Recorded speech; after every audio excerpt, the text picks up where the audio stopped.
relax, we living that luxury. My niggas be drilling the life as a villain, we work tryna flip at that peso. I lost my nigga thinking about him every day, still ain't let a day go. She wanna fuck, I just want the top, so I showed the shorty his case closed. We took 2 hours, turned it to a dub, we learned how to switch up that angle. Switch up that angle, tiger stripes on her booty like bangles. You gotta believe me when I say this, right? My popcorn is not, it's with me physically. No, yeah, it's with me physically and spiritually, but it's not here with me. Like, I'm not eating it because I had so much Chinese food, like so much ridiculous amounts of Chinese food, and then I got some, and I have a good amount like left over, and I just pooped, right? So I'm good right now. I don't want to, you know what I mean, put that extra popcorn on me. So I'm not going to eat nothing at all during this video because I'm still full as hell. But that's the reason I'm not eating the popcorn. But you got your snacks, Cuddle Buddy, and Adidas. Check in. Check top 3. Let's get it. Sup? Dope.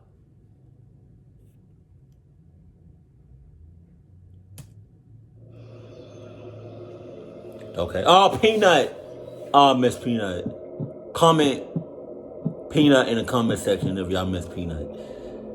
I take my dog Hemi for a walk twice a day and let him in the yard once. When I take him for a walk around the neighborhood, I always try to take different routes just to keep it from getting repetitive, not just for me, but for Hemi as well. Okay. Oftentimes on the weekends, I take him for longer walks since I have more free time, and I don't have the stress of other work-related things still lingering in my mind. On a cloudy, humid Saturday evening, it was one of those times that I decided to take him on a long walk. Wow. I'm talking like almost an hour. We were in a part of the neighborhood I wasn't too familiar with. I found a walking trail that was part of the town's huge nature preserve. It was a rather low-key path. There didn't seem to be any other people on it but me. It was a rather narrow path with woods on either side. It wasn't a cement bike path like the other trails in the preserve. Hemi led the way, pulling the leash harder than usual, probably excited by all the new random smells he was picking up. Or the reason he's pulling you so hard is because he's getting possessed or he's getting pulled by something that you can't see, but he can see and sense. Did you think about that? No, you didn't. Eventually on the trail, we passed this little square park. It had a swing set and little playground, along with a basketball court. Or rather what was once a basketball court. There were no hoops. I decided to walk in through the little opening, as Hemi was going crazy over something. I was planning on just sitting on one of the benches facing the playground to take a break because I was getting a little tired. But when I sat down, Hemi kept pulling and started barking at something. He'd only really do that when he saw another dog or animal. Sometimes people, but less often. So I entertained it and got up and started giving him slack to run towards whatever he thought he saw. I looked into the woods but couldn't see anything. The closer we got, the more aggressive Hemi got, until he was basically choking himself with the collar, trying to pull me into the woods. Damn. Then out popped a man from behind a big tree. He was laughing and saying, "Whoa, he caught me." I told Hemi to calm down and pulled him away from the woods. And the man. I apologized for my dog and walked away, as the way in which he came out from that tree was bizarre. He said, "It's all good, dude," as he seemed to follow in the direction we were walking. It's not all good. It's not. What the hell are you doing in the woods? What the hell are you doing in the woods? What the hell? No. What are you doing?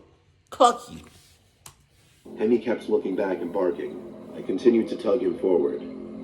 Eventually, I had to turn around and ask if there was something I could help him with, as he even seemed to follow me outside of the park and onto the trail. You got all that. He put his arms up in the air and smiled, and he said he just wants to pet my dog. Nah. I said, "Nah, he doesn't like you, man. We're just gonna walk our own way."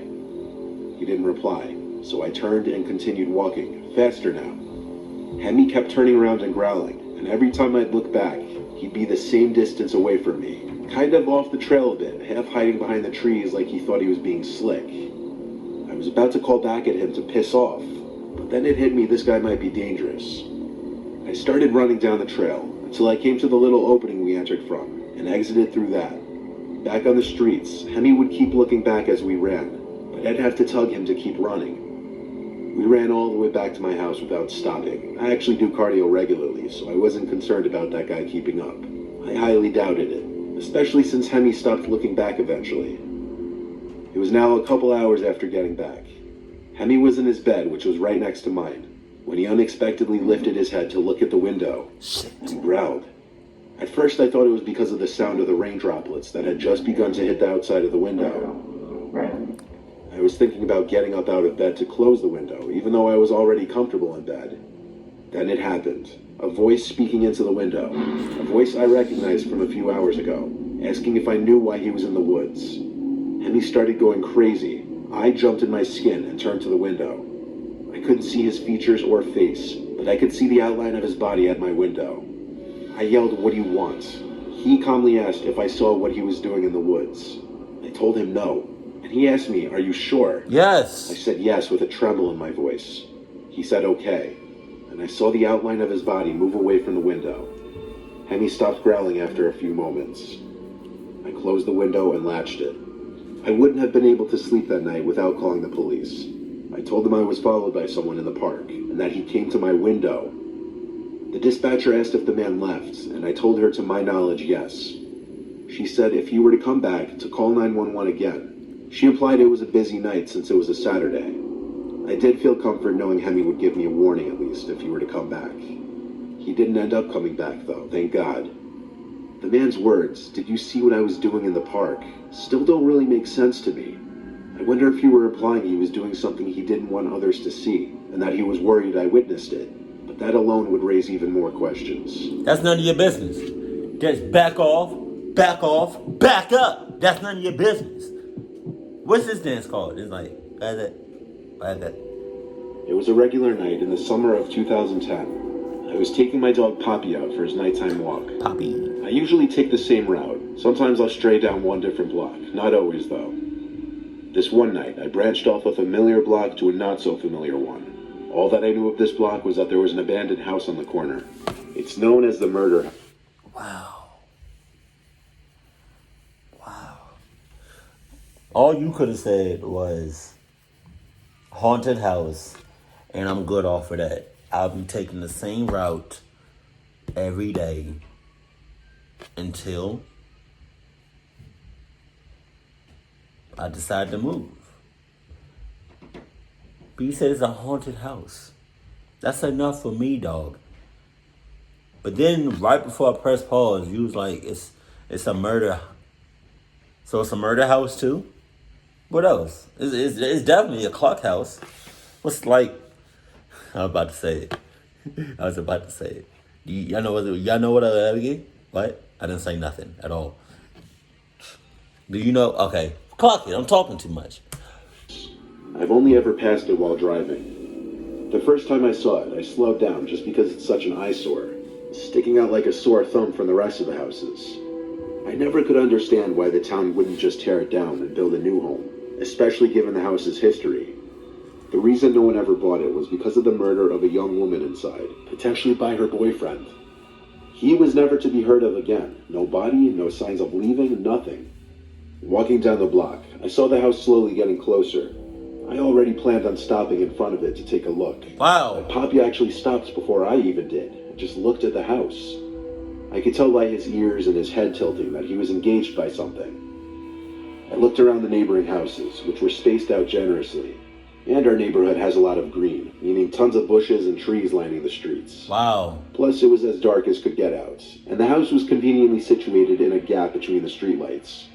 It didn't seem like any of the neighbors could possibly be watching me from where I was, so I started walking onto the grass of the property, but Poppy stayed in place. He started to growl and make whimpering type sounds, like he was frustrated. I pulled him hard enough, and he started to follow onto the property. Shit!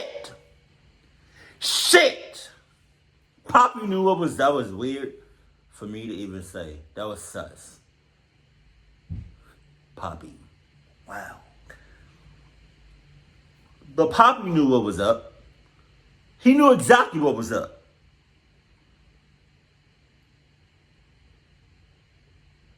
You are a certified clucky, but Poppy isn't. The reason Poppy just stood in place and started growling is because he saw and or sensed something that you couldn't see or sense. Poppy knew what was up.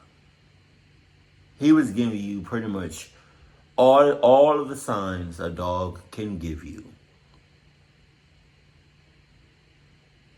But you still forced it.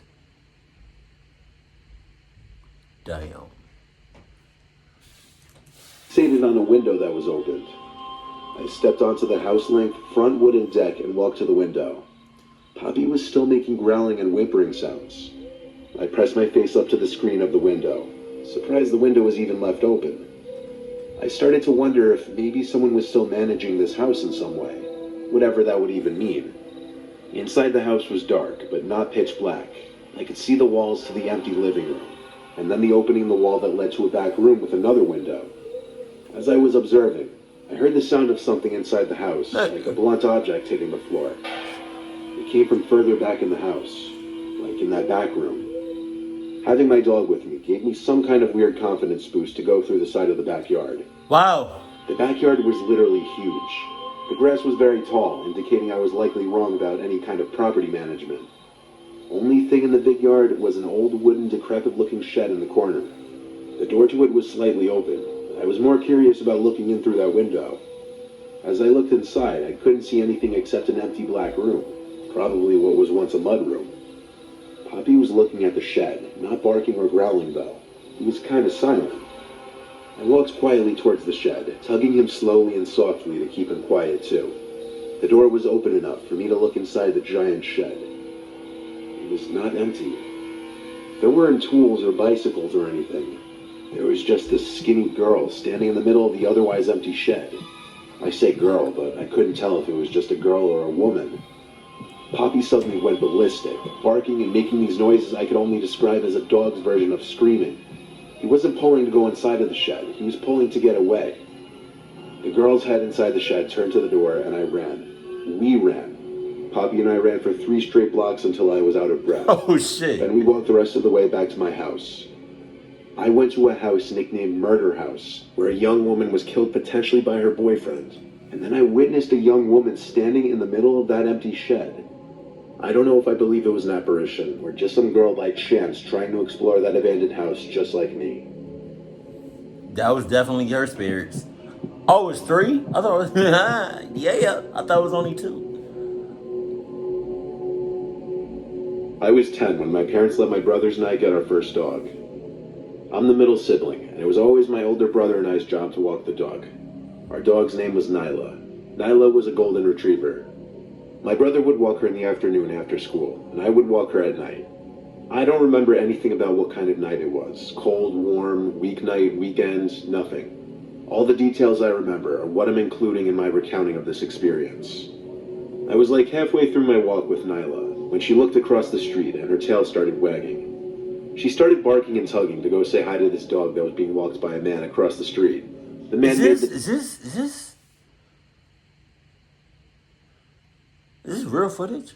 Like, from the actual story? I mean, I pretty much know what a golden retriever... Only thing I know about golden retrievers is that their fur is golden. You know? So, I mean, this dog's fur looks golden, so I don't know if this is real footage from the actual story that they sent to Mr. Nightmare. I don't know. But I like it when it's like real footage. Vision for the both of us to cross the street and allow our dogs to say hi. His dog was a very tiny, fluffy dog. I think it might have been a Maltese. His dog seemed very timid and like he didn't want to be bothered by Nyla. The man asked my name and I gave it to him, and he told me his name. I don't remember it, honestly. But we got into this long conversation about our dogs. He really seemed to like Nyla, and Nyla kind of liked him. He was telling me how his golden retriever had recently passed away, and he had a bunch of toys and dog supplies that he'd love to give me. I figured, why not? It's my lucky day. He said his house was around the block, so he led the way. I was walking kind of next to him, though, as we walked. We were in the street the rest of the way back, but the residential roads are usually quiet. After kind of awkwardly walking back to his house, he let me in first. What? His house was okay, modest, nothing special. He led Nyla and I into the kitchen as he let his dog go run off into a different room. He asked me to have a seat on one of the stools by the island in the kitchen and asked if I wanted anything to eat. Hell no. He offered me a bag of chips, and I accepted it. You dumbass. If you go to a stranger's house, alright, that you don't know nothing about, don't eat nothing, don't drink nothing. Baby, wow. Heard. What you mean? Relax. Because this video will get demonetized. And I probably might get a strike. What you mean I'm talking about? I'm saying.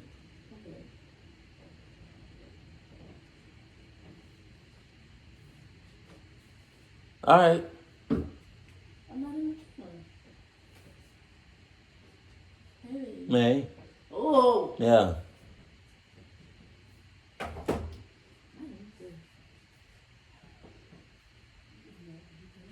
What? Handed me a bag of some off-brand potato chips. Then he just sat on the stool next to mine and started petting Nyla. He was awfully close to me, and then he looked down at the bag of chips, I think, as if he were waiting for me to open it. I put it on the island in front of me. He just sat there petting Nyla, not saying much. I was wondering when he was going to get the dog supplies he promised. He didn't show any signs of doing that, though. Instead, he was asking me personal questions, making awkward small talk with me. At one point, I remember he even patted my knee as if he were my father or something. What the hell? I remember an overwhelming feeling of discomfort suddenly. So I finally asked about the collar, toys, and other supplies he mentioned. He said he'd be right back and go get it. He said it, not them. I remember picking up on that. He left through one of the two doorways in the kitchen. Then I heard him stomping downstairs to the basement. Moments later, I heard him call up to me to come downstairs and check out some of the stuff he wanted to give me. Well, I'm good. I got up just to walk over to the basement door, still deciding if I'd want to go down. But then Nyla started growling at something behind the open basement door. I looked. There was someone crouched down in the dark hallway. Wow. I didn't really know what to think, but I just left the house in a hurry.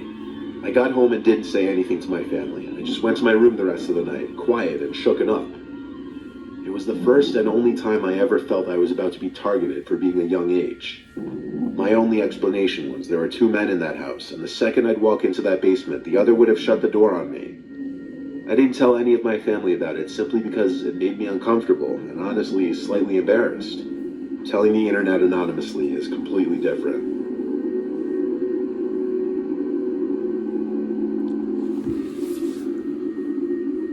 Baby, I got a question. I mean, because it's only natural because you got like the Clark gene. What? Somewhat.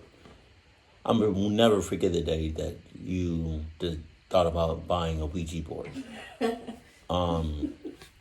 you go over, hypothetically speaking, if you go over to a stranger's place, right, by yourself. I would never do that. Hypothetically speaking, that's why I said it.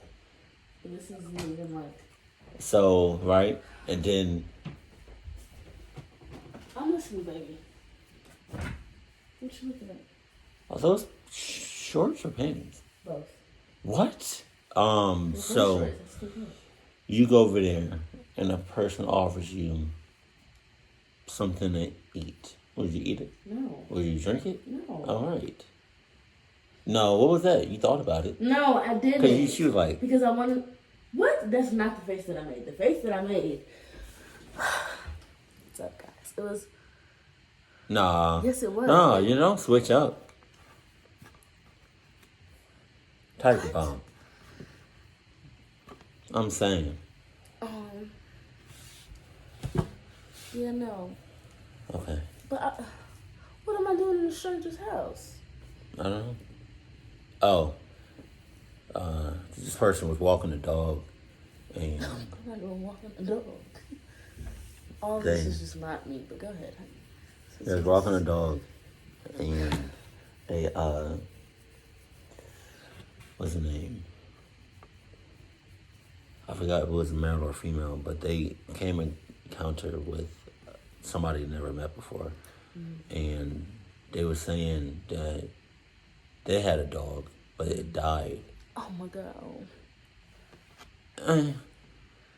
It died, but they got like toys left over, and they was gonna give it to the person that had the dog. I'd be like, oh, I'm okay, but thank you. Yeah. You should give it to a shelter. Yeah. But then it took a turn for the worse. I'm not gonna get into it. But if you just swear on everything out of the cluck gene, that means that your kids are gonna have 1/4 cluck gene. Oh yeah. Yep. Or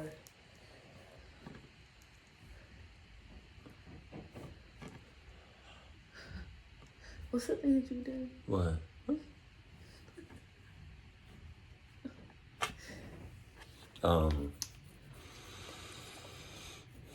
So, Farasha is thinking about not getting a dog?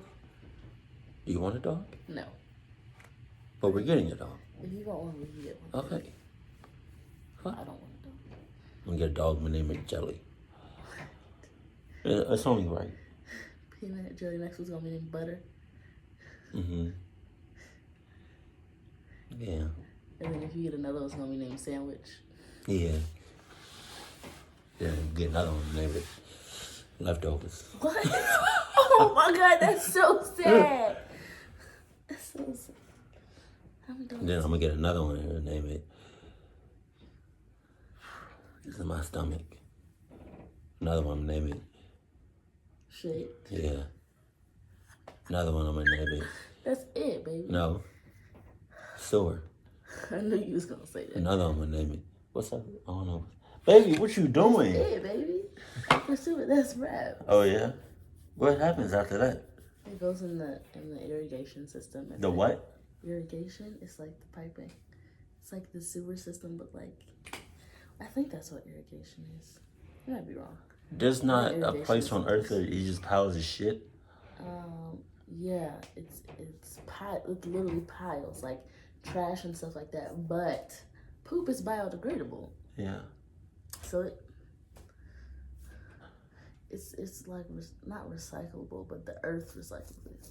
How do you know that?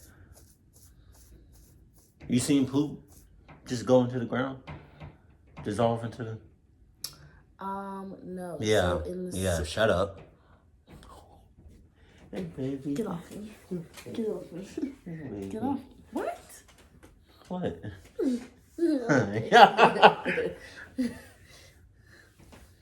But what? You about to talk? Nah, you told me to shut up. Oh, well, on that note, keep it cool. Keep it classy. We love you. We do. We do love. I got you. I'll get you when the camera's over. Oh, yeah. Keep it cool, keep it classy, we love you. Stay happy. Our family.